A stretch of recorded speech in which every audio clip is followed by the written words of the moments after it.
before I moved to Vancouver, heaps of people who were more familiar with the place than I was said to me, oh gosh, look out for the homeless people. And I'm like, oh, what do you mean? Every city I've ever lived in has had homeless people. But Vancouver homeless people are a different breed. You can just be walking along the street and they'll actually walk right up to you and just say, hey, have you got any money? Or, seriously, like, you can feel like you're being mugged, but you just sort of say no, and they're usually quite polite, they just keep moving. But you know, you can be sitting on the bus, they'll walk up to you and ask you for change, and I find that quite something new to get used to. So you have to become a little bit hardened to it, or you just spend all day giving all your money away, really. But just now I was waiting for the bus and this guy comes up to me, starts complaining about how he's got type 2 diabetes, can hardly walk, and he's been waiting for the bus and the bus never came, so he's hobbled all the way to this bus stop instead, and he lives in an area surrounded by crackheads and homeless people, so I'm assuming he himself wasn't homeless.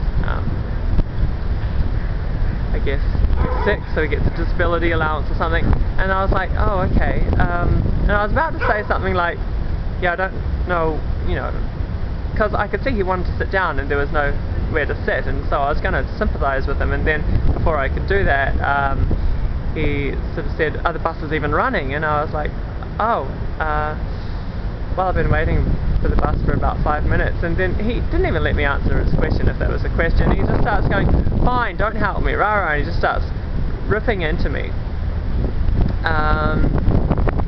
And he's like, fine, you know, you just refuse to help. And I was like, no, I can help you, what would you like me to help with? And he's like, don't come one step closer to me or I will kill you.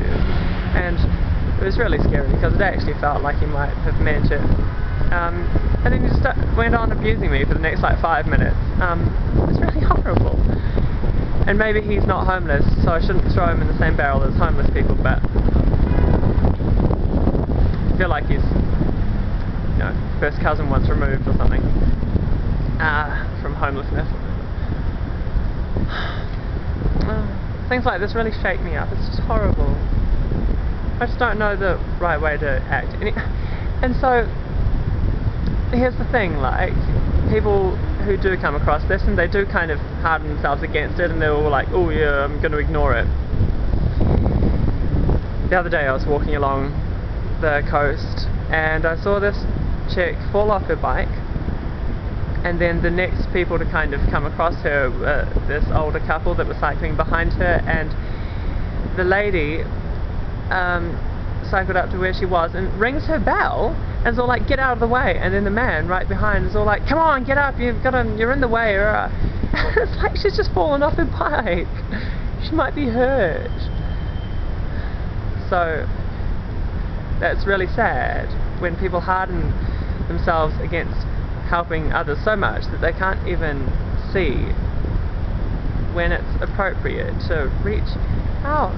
Oh, so I ran up to this girl and she was like, no, I'm fine, but oh, my stomach's all in knots.